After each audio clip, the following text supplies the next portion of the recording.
Welcome to another episode of Get Real with JB, the podcast where we don't sugarcoat real life experiences. We speak about the truths we carry in silence: heartbreak, confusion, betrayal, and healing. Today's episode explores the story of a woman who was left in the middle of a love she believed to be forever. No warning, no explanation, just a vanishing act from someone who once called her home. A ghosting not after a few dates or even a few months, but after 4 years of building a life together, and how that one unanswered ending bled into every relationship that came after. This isn't just a story of heartbreak, it's a story of carrying the weight of questions that never get answered and trying to survive with a heart that never really got to say goodbye. A small disclaimer: to protect the identities of those involved, the names in the story have been changed, but the emotions and experiences shared are 100% real. Ananya had always been a romantic, not the fairy tale prince on a horse kind, but the kind who believed that real love grows in the quiet, in grocery store runs, rainy Sunday afternoons, and shared silence. She met Rishabh when she was 26. He was smart, charming, grounded, and unlike anyone she had met before. Their connection was instant, not fireworks, but something better: ease. They dated for 4 years. 4 full years. Birthdays, Diwalis, flu seasons, family functions. They traveled together, planned savings together, discussed career moves and children's names. It wasn't perfect, of course. No love is. But it was real, or at least she thought it was. There were no visible cracks when it happened, no screaming fights, no betrayal she could see. If anything, he always said things like, "You are the one, we are a team, and I want to grow old with you." They were even looking at apartments together, making Excel sheets with budgets, splitting Pinterest boards with interiors. Ananya's world had begun to shape around this man. Her routines, her dreams, her decisions, all slowly woven into his. And one day, everything stopped. It was a Wednesday. She remembers because she had made chole bhature for him, his favorite. He had come over after work, seemed a little distant, but she didn't push. Everyone has off days. He said he was tired. They kissed goodnight and he left. That was the last time she ever saw him. No call, no message, no warning, just silence. At first she thought something had happened, an accident maybe. She called, no response. Texted, no blue ticks. She even messaged his sister, who vaguely replied that he was taking space. It didn't make sense. A few days before he disappeared, they'd had a minor argument. Nothing serious, just one of those everyday misunderstandings couples have over something small. Maybe dinner plates or a sarcastic comment taken the wrong way. She didn't even remember the exact details because it truly felt that unimportant. They had argued lightly, then moved on. Or so she thought. But then, without warning, he began to withdraw. She did sense a distance, but she assumed he just needed space. What she didn't expect was total abandonment. Days later, he blocked her from everywhere: Instagram, WhatsApp, even LinkedIn. Her chest felt like it had collapsed. She replayed that argument again and again, asking herself, was that the reason? Was it really that fragile? She went back over every conversation from the past 6 months. Did she miss a red flag? Did she say something wrong? Was it something she didn't do? She emailed him, poured her heart out. No reply. She begged for a meeting. Nothing. She cried, pleaded, raged. Still silence. How do you mourn someone who isn't dead? How do you accept an ending that never happened? She waited for days, then weeks, then months, but the silence stayed, and with it, the haunting questions. Closure is often romanticized as some final conversation, a goodbye, a reason, a lesson.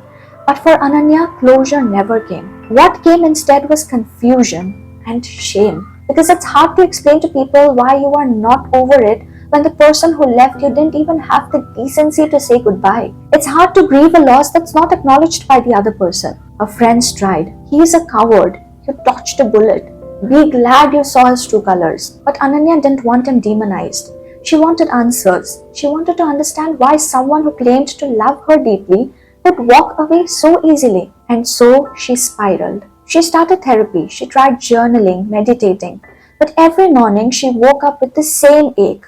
Every night she scanned her inbox, her messages, hoping for some sign, some word. She stopped trusting herself.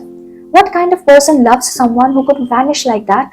What kind of love was she even in? And what did it say about her? 2 years passed. She tried dating again. She tried opening her heart, but something had shifted.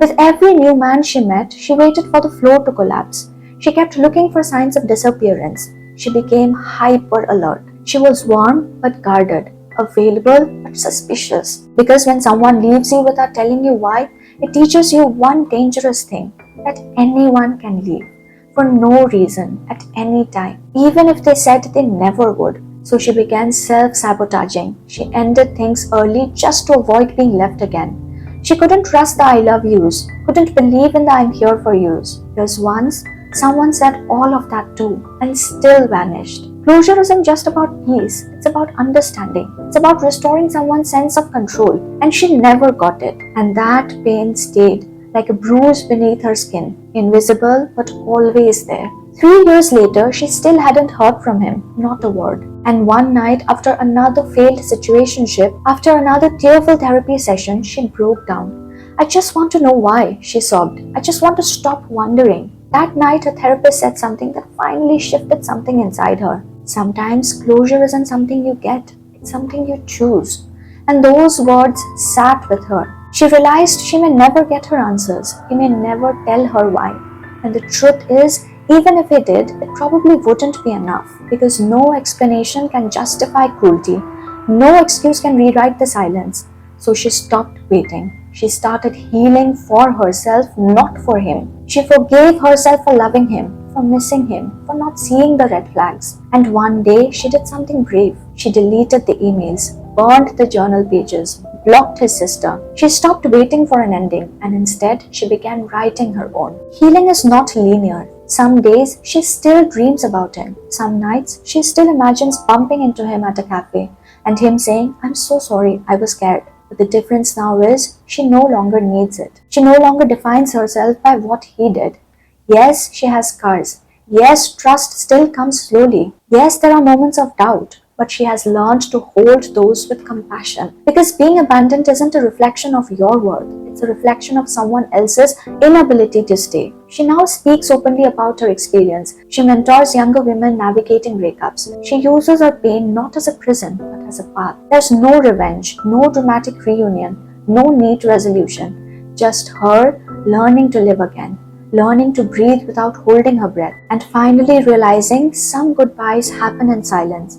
Some closures are self-created, and some stories don't need a perfect ending to be over. Closure is a strange thing. We all crave it, but not everyone gets it. And yet, somehow we are expected to move on, to forgive, to trust again, without ever understanding what went wrong. Now I want to hear from you. Do you think everyone deserves closure in a relationship, or is it a luxury not everyone gets? Can love ever truly be real if it ends without a conversation? Is it possible to fully heal from something when the other person never gave you the respect of honesty? And do you think ghosting someone after years of love should be seen as emotional abuse or just emotional immaturity? If this story mirrored a part of your own, I'd love to hear from you. Your truth matters. Your healing matters. Thank you so much for tuning into today's episode. I'll see you in the next one. Until then, keep it real.